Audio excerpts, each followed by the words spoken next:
ले आए। ऑन यकम August 2020 HCL leased Alpha to Faisal for a non cancellable period of 1.5 year. Lease term बताएं जी। Lease term quarterly instalment of 3 million is to be paid in arrears. 1.5 साल में कितने quarter आएंगे? 1 साल में कितने क्वार्टर आएंगे? तो 1.5 साल में तो कितनी दफा 6 पे होगा, सॉरी कितनी दफा 3 पे होगा? 6 दफा। HCL will dispose of this unit of alpha at end of 2 years। 2 साल के एंड पे इसने इसको बेच देना है, शायद अगले 6 महीने किसी और को लीज पे दे। 2 साल के एंड पे इसने इसको बेच देना है at an estimated residual value of 11 million। अंदाजा है कि 11 million का इंशाल्लाह बिक जाएगा। अच्छा, यूजफुल लाइफ बताएं कितने साल है? 2 साल। इकोनॉमिक लाइफ, आज जाके वो कॉन्सेप्ट समझ आया कि सर ने कहा था लीज टर्म को इकोनॉमिक लाइफ पे डिवाइड किया करो फाइनेंस ऑपरेटिंग के टेस्ट लगाते हुए, लेकिन सवालों में इकोनॉमिक लाइफ गिवन नहीं होती थी, यूजफुल लाइफ पे डिवाइड करके गुजारा चला लेते थे। हमारी इंटेंशन क्या है, कितना अरसा रखेंगे? 2 साल। हमने अगले को कितने साल के लिए लीज पे दिया है? बाकी 6 महीने के लिए किसी और को शायद लीज पे देना हो, और 2 साल के एंड पे हमने बेच देना है। इकोनॉमिक लाइफ एसेट की क्या है? 5 साल। तो इस डेटे को सामने रखते हुए इंशाल्लाह अब हम फाइनेंस ऑपरेटिंग के टेस्ट लगाने लगे हैं, उसके बाद मैं आगे चलता हूं। क्या 1.5 साल के एंड पर लेसी को एसेट मुफ्त में मिल जाएगा? क्या 1.5 साल के एंड पर लेसी बाजार से कम पैसे के इस एसेट को खरीद लेगा? क्या मैं 1.5 को डिवाइड करूं 5 से तो जवाब 75% या उससे ज्यादा आ रहा है?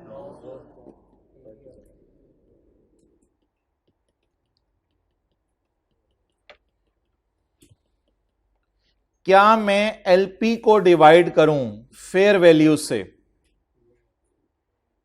क्या मैं एलपी को डिवाइड करूं फेयर वैल्यू से तो जवाब अगर अभी 90% से कम आ रहा है तो पीवी के स्यापे में क्यों पढ़ूं? मैं बड़ा हो गया हूं, पीवी के चक्कर में पढ़े ही ना। क्यों पीवी लेने के चक्कर में पढ़े? रेट यूज करके पीवी भी तो निकल सकती है, रेट अवेलेबल है। पीवी के चक्कर में मैं क्यों नहीं पढ़ूंगा? जब एलपी को डिवाइड करूं फेयर वैल्यू से तो जवाब 90% से, तो पीवी लेके तो 18 भी और कम हो जाना है, तो इसलिए जवाब asset is not of special nature. तो if answer to all of the 5 questions is no, so it is an operating lease. But I will not start operating lease unless I start revising the journal entries of it. इसकी journal entries देखते हैं, date and column देखते हैं, फिर चलते हैं। यहां तक नोट करें।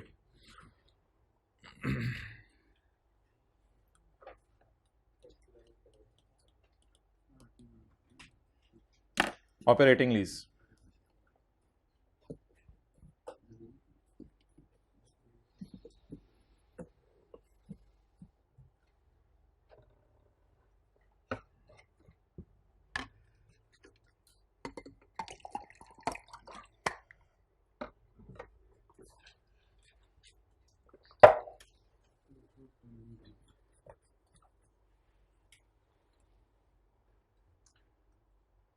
कोई चीज सोचें जहन में सवाल स्टार्ट करने के लिए।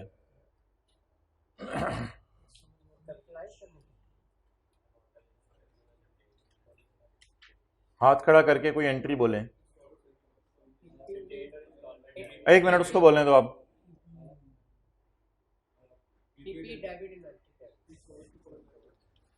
बट सारे नहीं ले जाने।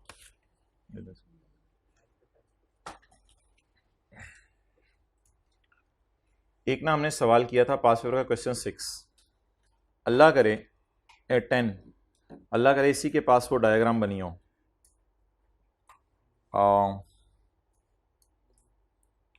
एक डायग्राम बनी थी जिसमें मैंने कहा था मैन्युफैक्चरर डीलर लेसर, हमारे नोट्स में बनी होगी, नोट्स में हमने अटैच की होगी।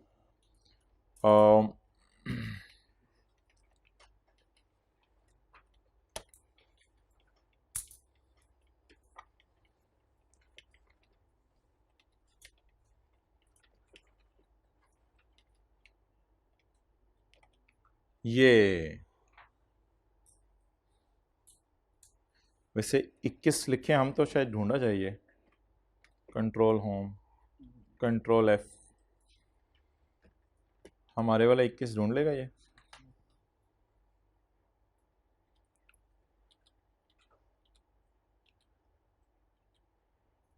चलो चिंची ढूंढे।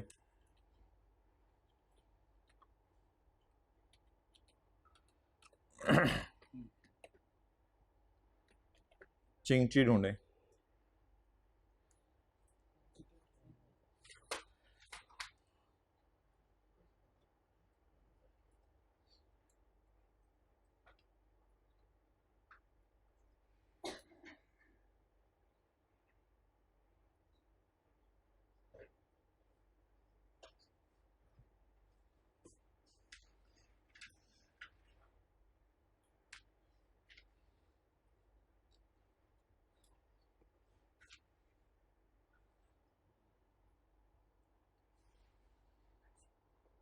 ये जरा रिवाइज करें।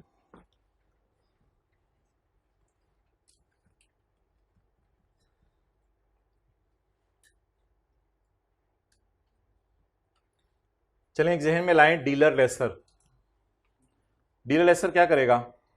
शोरूम पे गाड़ी खरीदेगा, गाड़ी खरीद के लीज पे दे देगा और लीज होगी फाइनेंस। तो डीलर लेसर बेचारा कहेगा यार इन्वेंट्री आई थी मेरी, मैंने सोचा था कैश सेल पे बेचूंगा, लेकिन अल्लाह का शुक्र है चलो लीज पे निकल गई, बस इन्वेंट्री क्रेडिट किताबों से निकाल दें। It is finance lease, throw away the asset from your books. ये जो अभी हमने 2 सवाल किए हैं सुबह के, एक वो रेफ्रिजरेटर वाला और एक ये गाड़ी वाला, वो 2 सवाल ये वाले किए हैं। लेकिन मैंने आपको कहा था कि अगर dealer manufacturer lessor operating lease करे तो फिर वो इन्वेंट्री बेचने वालों में शामिल नहीं होगा, फिर वो किराए पे देने वालों में शामिल होगा।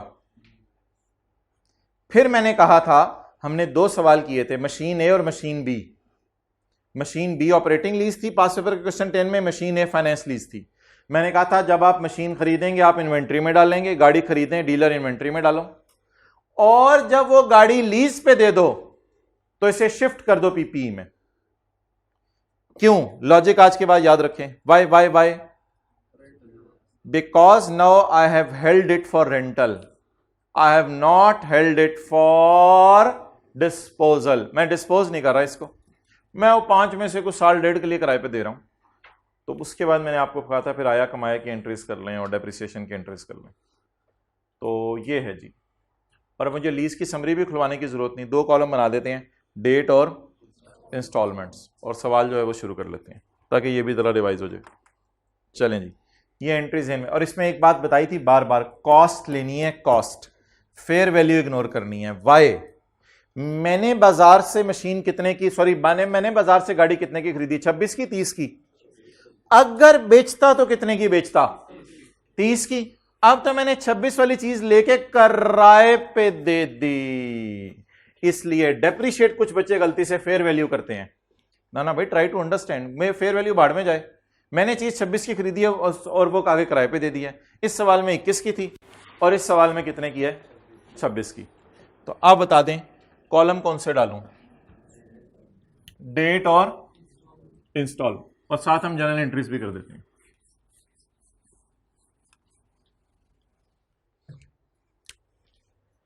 क्या फाइनल हो गया? लीज कौन सी है? Operating lease. आया कमाया के लिए 2 कॉलम डालें, डेट और इंस्टॉलमेंट। लीज में किराए एरियर है एडवांस है? एरियर है। लीज कब शुरू हुई है? 1 अगस्त। पहला किराया बताओ भाई, आप ब्लू शर्ट, अगस्त, सितंबर, अक्टूबर, आप ही अक्टूबर का दिन बताओ आखिरी। 30 अक्टूबर 2020। कितना कराया? 3। मेरे ख्याल से स्ट्रेट लाइन पे भी वही आना है, 3 ही रेंटल इनकम आनी है। अभी दिखा देता हूं कैसे, कुछ को समझ आ गई है मेरी बात। नवंबर दिसंबर कितने किराए पूरे करने हैं यार? पहले यहां से पूरे करा दें।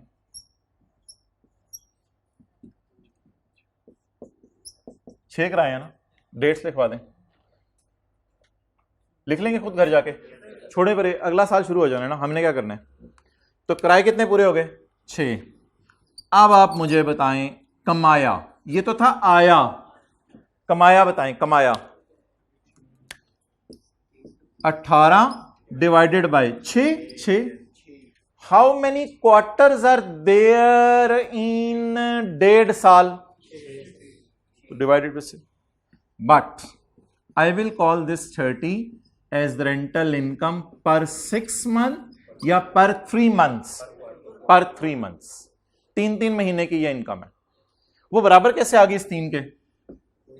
क्योंकि किराया कभी कम हो रहा होता था, कभी ज्यादा हो रहा होता था, वो वाला सिनेरियो यहां नहीं है। एक एंट्री मैं कर रहा हूं आपके समझने के लिए, वो जो मैंने एंट्रीज यहां की हैं, उसके बाद फिर यहां से मैं शुरू करता हूं। जब मैंने गाड़ी खरीदी होगी तो मैंने क्यों इसको इन्वेंट्री में डेबिट किया होगा? मुझे इल्हाम नहीं था कि मैं इसको कैश सेल पे बेचूंगा या लीज पे बेचूंगा। तो जब मैंने गाड़ी खरीदी होगी, मैंने क्या एंट्री की होगी? Inventory debit cash credit. कितने से की होगी? ये डाटा तो पिछले सवाल का है, लेकिन पहली 2 लाइनें तो हमारे सवाल की बन सकती है ना। कितने की ली होगी गाड़ी? 26 की, मैन्युफैक्चरर से जाके। अगर कोई पैसे लेके आ जाए तो मैं उसको 30 की बेच दूंगा। अगर कोई पैसे लेके ना आए और किराए पे ले तो फिर मैं इसको पीपी बना दूंगा जो रेंटल इनकम प्रोड्यूस करे। शिफ्टिंग एंट्री बताएं, पीपी डेबिट और इन्वेंट्री क्रेडिट कॉस्ट। पहली वाली एंट्री हम पेपर में क्यों नहीं करते? अक्सर सवालों में मैंने आपसे बात की है, पहली वाली एंट्री क्यों नहीं पेपर में करते? टेस्ट 5 का आप सॉल्यूशन देखेंगे, उसमें भी पहली वाली एंट्री नहीं हुई। डेट ऑफ परचेज गाड़ी की अवेलेबल नहीं है कि गाड़ी हमने कब ली मैन्युफैक्चरर से। तो डेट ऑफ परचेज जब गाड़ी की अवेलेबल नहीं है तो फिर हम क्या करें, मजबूरी है। सवाल कौन सा चल रहा है? Question number 15, page number 148।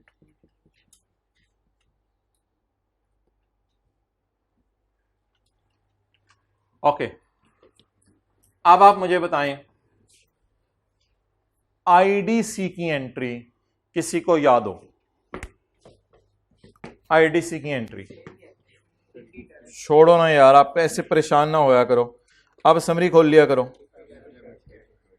Summary, एक और भी समरी है वैसे हमारे पास, मैं जरा वो खोल के आपको दिखाता हूं। एक और भी समरी हमने बनाई हुई है, ये वाली। क्या सवाल में अवेलेबल है? आईडीसी। सवाल किसका है? लेसर का। लेसर में कौन सी लीज है? मैन्युफैक्चरर डीलर लेसर वाली। फाइनेंस है या operating? Operating, same as simple lessor operating lease. Oh, entry नहीं मिली, एंट्री ढूंढने आए थे, एंट्री नहीं मिली। पास पेपर क्वेश्चन 15.3 कर रहे हैं हम। यहां से देख लेते हैं, यहां से देख लेते हैं ये वाली entry. IDC will be capitalized and will be depreciated over 1.5 साल। Asset will be depreciated over 2 साल, क्योंकि फिर और किसी लेसी को किराए पे दे देंगे। However, IDC will be depreciated over, ये हमने क्लास में किया था सवाल, क्वेश्चन 12 पेज 79 पे। तो ये एंट्रीज हैं जी। IDC बताएं, बार बार एंट्रीज में ले जाएं। वर्किंग वन से आईडीसी कभी नहीं, वर्किंग वन का आईडीसी से कोई ताल्लुक नहीं। बोलें जी।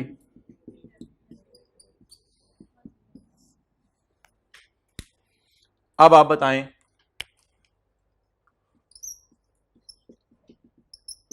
आया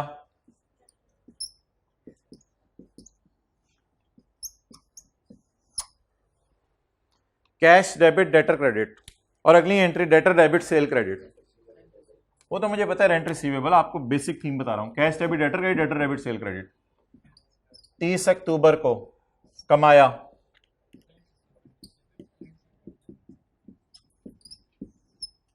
ये ऊपर कौन सा वाला 3 था?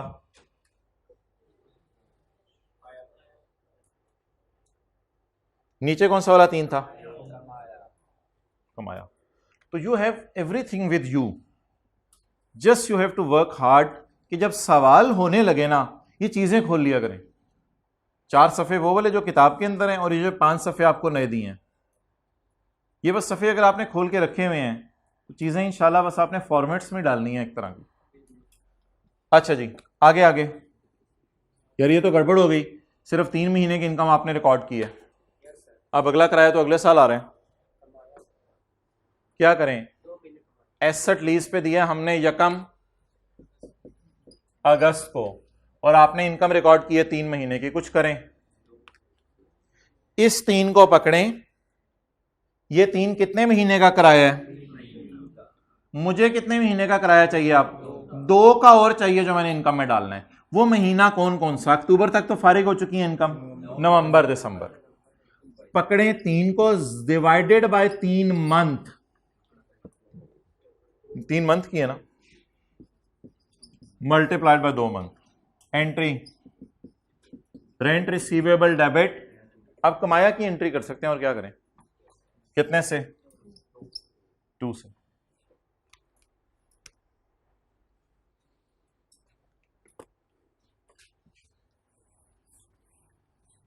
कोई बात बताएं यहां पे, इसने पहले बोला है वो सेंटेंस लिखेंगे आपने।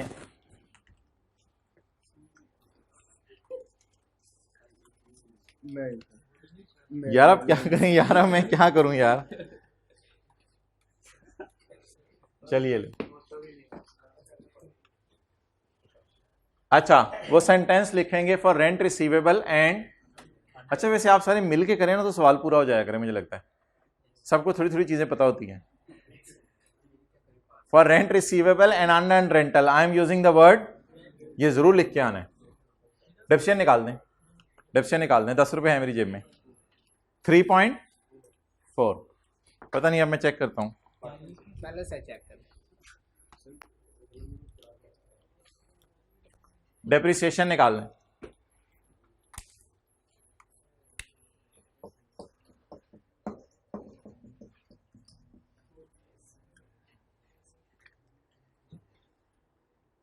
एक आपको मैंने तरीका बताया था जिससे ना थोड़ा सा, भाई है ना, ये बेंच सही करवाने कल से पहले, ये वाला जरा दूसरा वाला, ठीक है, नीचे से डिसमेंटल हुआ हुआ। कॉस्ट बताएं 26, आईडीसी बताएं 1। 2 तरीके आपको बताए थे, एक तरीका डिवाइडेड बाय 2 साल और डिवाइडेड बाय 1.5 साल, डिवाइडेड बाय 1.5 साल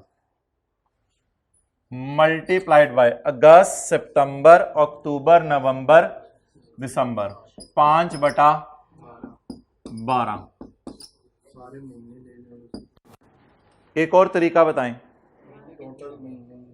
एक और तरीका, कॉस्ट को डिवाइड करें 24 महीने पे, ये 2 × 12 24 महीने पे, और मल्टीप्लाई कर दें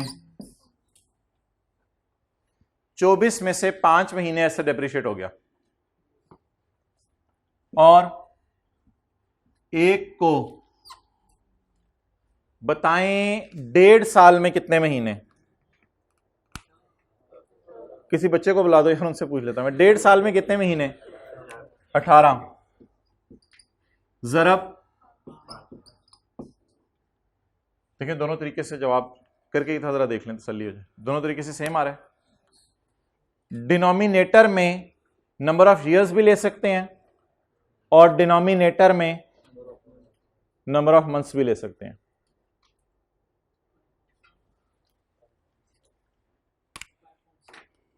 जवाब पुत्र पैसे वापस का कौन है? 3.5.7 5.7, तूने 50 वापस नहीं किए थे, देखना। अच्छा,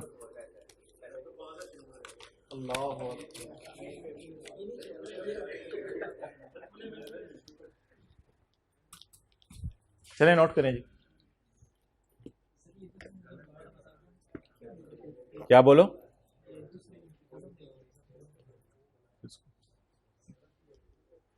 कौन सी वाली एंट्री? ये वाली? हाँ देखो, आपने गाड़ी ली, आप एक डीलर हो, आपने गाड़ी ली, आपने सोचा कि मैं गाड़ी ना किसी को बेचूंगा।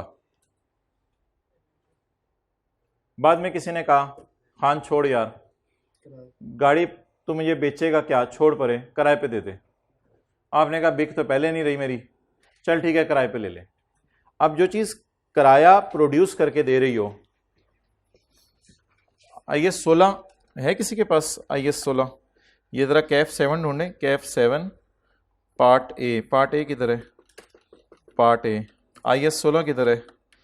IS 16, IS 16, IS 16। पीपी की definition, property plant and equipment, property plant and equipment, ABCDEPP, held for use in production और held for rental to others. ये IS 16 मैंने खोला है। Is it an item held for sale, किस inventory में रखूं, और now it is an item held for rental? तो अब ये पीपी के डेफिनेशन में फॉल कर गया। तो now as per IS 16 it will become PP. तो there is a reclassification adjustment. Inventory से निकाल, IS 40 में भी आप लोग कई रिक्लासिफिकेशन करते थे, इधर से उधर डालते थे चीजें। तो इन्वेंट्री से निकाल के इसको किस में डाल दें? पीपी में, because at the time of purchase it was stock for cell, but now someone has convinced मी कि 1.5 साल के लिए मुझे किराए पे दे दो। Now it is not a stock for sale, it is an tangible item held for rental to others. ये मैंने दूसरों को किराए पे देने के लिए रखा हुआ है। तो ये एक शिफ्टिंग एंट्री थी, मैंने बताया था ये इंपॉर्टेंट हुआ करेगी। बाकी इन एंट्रीज के तो नंबर आप फिर भी ले सकते थे अगली वाली एंट्रीज के।